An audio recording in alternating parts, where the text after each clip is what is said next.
Oui, nous organisons ce point de presse pour informer sur un projet que nous sommes en train d'installer ici à Ziguinchor, qui porte sur l'intégration régionale en Afrique de l'Ouest.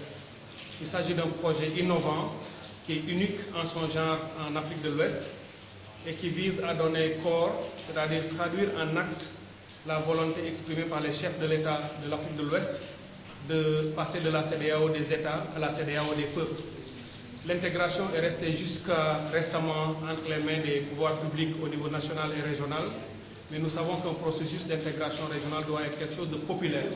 Les citoyens de chaque État doivent s'en approprier et se considérer comme des citoyens d'une communauté, par rapport à laquelle ils respectent les droits et les obligations qui sont mises en place par cette communauté. Nous avons mis en place ici à Ziguinchor ce que nous appelons la maison des citoyens de la CEDEAO. C'est la première maison que nous installons dans la sous-région. Nous souhaitons, nous ambitionnons d'installer d'autres maisons des citoyens dans l'espace régional dans d'autres pays. Nous sommes ici dans la phase pilote. Nous avons choisi Ziguinchor pour une raison très simple. Cette ville a une position unique dans la sous-région.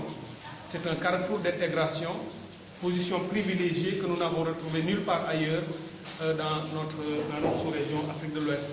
C'est la seule ville qui est à cheval entre deux autres pays membres de la CEDEAO, c'est-à-dire la Gambie et la Guinée-Bissau, et laquelle ville appartient à un autre pays, troisième, qui est le Sénégal.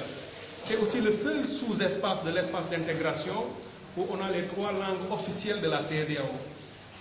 L'anglais en Gambie, le français au Sénégal et le portugais en Guinée-Bissau.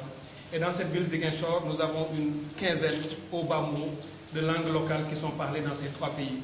Donc on ne pouvait pas avoir un meilleur endroit pour tester cette idée et mettre en place le premier projet appelé la Maison des citoyens de la CEDEAO. Ce projet cherche à réaliser plusieurs objectifs que la CEDEAO s'est assignés. Vous savez que nous sommes des acteurs de la société civile régionale, mais nous avons fait le choix de ne pas laisser le processus d'intégration seulement entre les mains des institutions régionales ou des États. Nous avons aussi une contribution à apporter pour renforcer ce que les États et les chefs d'État font déjà. Nous avons un premier objectif qui est de viser à renforcer le sentiment d'appartenance à la communauté et de citoyenneté communautaire. Il faut que les citoyens de notre sous-région se sentent comme étant des citoyens de la CEDEAO. Il faut que la CEDEAO soit au plus près des réalités socio-culturelles locales. Il faut que dans leur quotidien, les acteurs voient l'intégration ici, chez eux, à côté de chez eux, et pas seulement quelque chose de lointain. Ce que nous ferons ici, c'est faire apparaître les signes extérieurs, les images, les symboles et logos de la CEDEAO. Dans ce site que nous avons choisi, qui est situé sur le boulevard des 54 mètres à Ziguinchor, qui est une route de la CEDEAO, reliant la Gambie et la Guinée-Bissau, et lieu de passage unique de tous les acteurs du commerce transfrontalier. Nous voulons que flottent désormais les drapeaux des 15 États de la CEDEAO. Tous ceux qui passeront par ici, ils verront tous les jours 15 pays dont les drapeaux flotteront, avec aussi le drapeau de la CEDEAO. Ils verront le logo de la Maison des citoyens, ils verront également le logo de la CEDEAO au quotidien. Dans cette maison, nous mettrons en place le plus grand centre d'information et de documentation sur l'intégration régionale. C'est-à-dire tous les textes communautaires qui existent au Nigeria, à Abuja, siège de la CEDEAO, seront également ici, dans cette maison, dans les trois langues de la communauté. Les documents seront en portugais, ils seront en français, ils seront en anglais. Pour que les étudiants bissau-guinéens qui sont à Ziguinchor, qui sont au nombre de 600, d'après le chiffre qu'on nous a donné, qu'ils n'aient plus besoin de retourner à Bissau ou d'aller jusqu'à Abuja pour trouver des textes communautaires en portugais, ils pourront trouver ces textes ici, dans le Centre régional de documentation sur l'intégration. Nous aurons aménagé également une salle, cette salle dans laquelle nous sommes, qui sera une salle multifonctionnelle, dotée de tous les équipements modernes, et que pourront utiliser les associations, les regroupements de transporteurs, les commerçants, mais aussi les forces de défense et de sécurité qui travaillent sur l'intégration régionale. Lorsqu'ils auront besoin de salles pour organiser leurs rencontres et leurs formations, cette salle sera mise à leur disposition et sera dotée de tous les équipements techniques et technologiques nécessaires.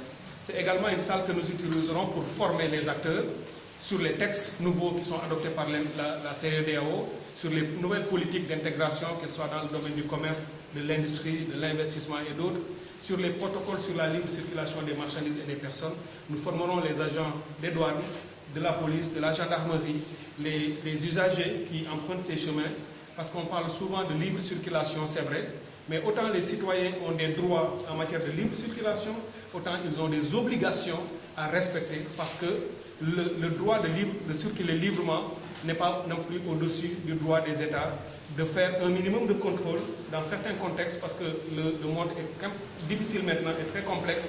Il y a le terrorisme, il y a l'insécurité, il y a des contrôles, mais il faut trouver le juste milieu, et les textes ont déjà prévu cela. Donc nous allons former tout le monde sur les textes. Voilà ce que nous comptons faire ici à Ziguinchor pendant une semaine. Tous les grands acteurs qui s'occupent d'intégration régionale en Afrique de l'Ouest seront ici. Ziguinchor sera le carrefour de l'intégration. Les grands réseaux de la société civile de l'Afrique de l'Ouest seront ici. Les grands regroupements, les organisations ou syndicats du secteur privé viendront également connaître la région. Nous recevrons d'importantes délégations de Gambie et de Guinée-Bissau, mais également les autorités de la CEDEAO viendront pour l'inauguration de la Maison des citoyens de la CEDEAO le 1er août prochain. Et enfin, le chef de l'État du Sénégal, le président Macky Sall, qui est actuellement le président en exercice de la CEDEAO, se fera représenter officiellement à l'ouverture par le gouverneur de la ville de Ziguinchor. Il a eu l'amabilité de répondre à notre invitation lui-même pour dire que le gouverneur de la Ziguinchor viendra le représenter. Et n'oublions pas que c'est le président Macky Sall qui est président en exercice de la CEDEAO. Et si ce projet est installé au Sénégal, qui est le premier projet, c'était donc logique que nous l'ayons placé sous sa présidence. Voilà ce que nous voulons. Nous voulons que la population de Ziguinchor se l'approprie de ce projet. Surtout les étudiants qui peuvent trouver ici un centre de ressources et d'expertise pour les documents qu'ils auront à rechercher pour leur recherche sur l'intégration, mais également sur d'autres sujets sur le développement. Nous avons beaucoup d'ambition autour de ce projet. Plus tard, en partenariat avec l'université, aller vers un master sur l'intégration régionale et le développement. Plus tard encore, chercher à mettre en place un institut ouest-africain sur l'intégration et le développement pour que Ziguinchor soit définitivement le hub sur l'intégration, parce que la vocation de cette ville et son développement doit être tiré par sa position géographique privilégiée au sein de l'espace régional. Ziguinchor n'est pas une ville enclavée périphérique du Sénégal, c'est aussi une ville de l'intégration régionale, et c'est ce potentiel-là qu'il faut mettre en avant pour créer les conditions de son développement.